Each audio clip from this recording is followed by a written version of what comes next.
अमीर ननद की गरीब भाभी।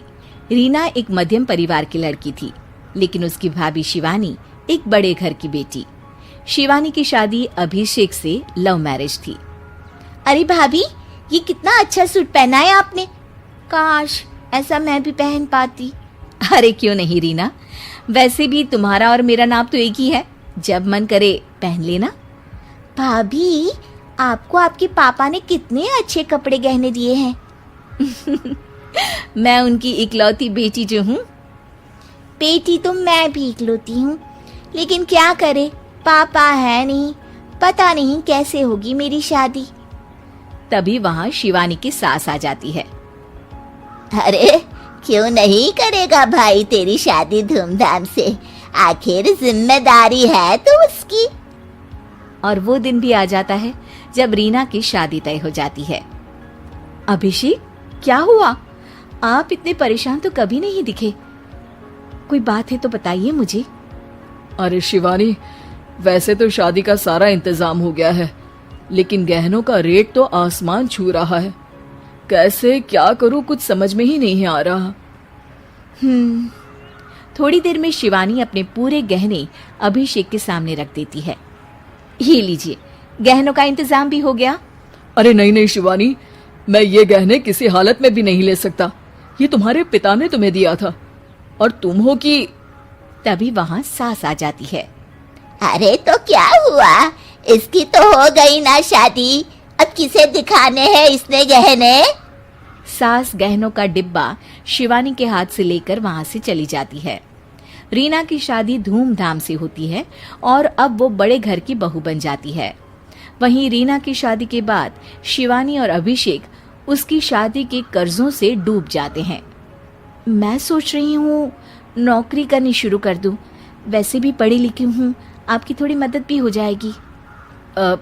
वैसे शिवानी, कुछ दिन कर लो तो अच्छा ही होगा, क्योंकि जरूरत भी है। अब शिवानी भी नौकरी करने लगती है और घर खर्चे में अभिषेक का हाथ बटाती है।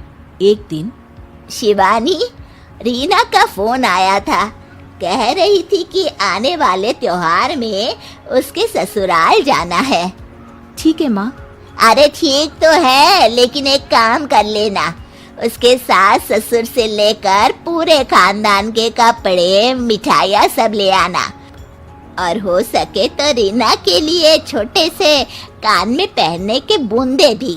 और क्या है ना, शादी में उसे सारी बड़ी बड़ी कान की ज्वेलरी दी थी, घर में पहनने के लिए तो उसके पास कुछ भी नहीं है। शिवानी सोच में पड़ जाती है कि वो क्या करे, क्योंकि कर्जों और घर के खर्चों के बाद तो पैसे बचते ही नहीं थे। शिवानी फिर अपने पिता को फोन करती है और उनसे पैसे मांगती है। देखो शिवानी, मैंने तुम्हें शादी के वक्त ही मना किया था कि ऐसे घर में शादी करनी ही नहीं चाहिए। अरे अभिषेक को शर्म आनी चाहिए जो ससुराल से पैसे मंगवा रहा है। शिवानी को पिता की बात पर गुस्सा आ जाता है। आप मेरे पिताजी हैं और मैं परेशान थी, इसलिए आपसे मदद की उम्मीद की पापा। अभिषेक को तो पता भी नहीं है कि मैंने आपसे पैसे मांगे हैं।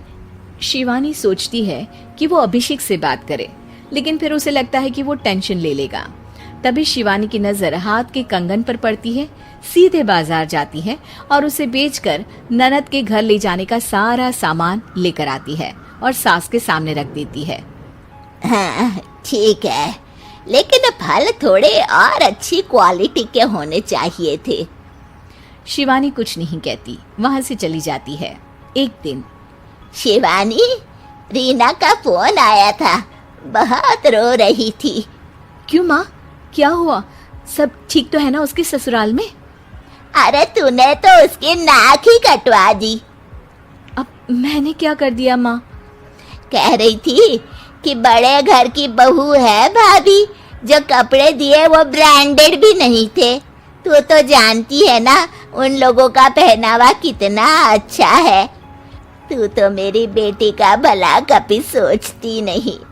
हाय भगवान, अरे बड़े घर की बहू है, इसी बात की जलन है ना तुझे, लेकिन याद रख मेरी बेटी का सोचने के लिए भगवान है, तुम लोग कभी उसका बुरा नहीं कर पाओगे। अब शिवानी के मन में सवाल था कि क्या ईश्वर सिर्फ रीना के साथ है, उसके साथ नहीं। लेकिन उसे सुकून था कि वो अभिषेक के साथ उसकी जिम्मेदारियों को निभाने में बराबरी की हकदार है। शिवानी वहां से चली जाती है।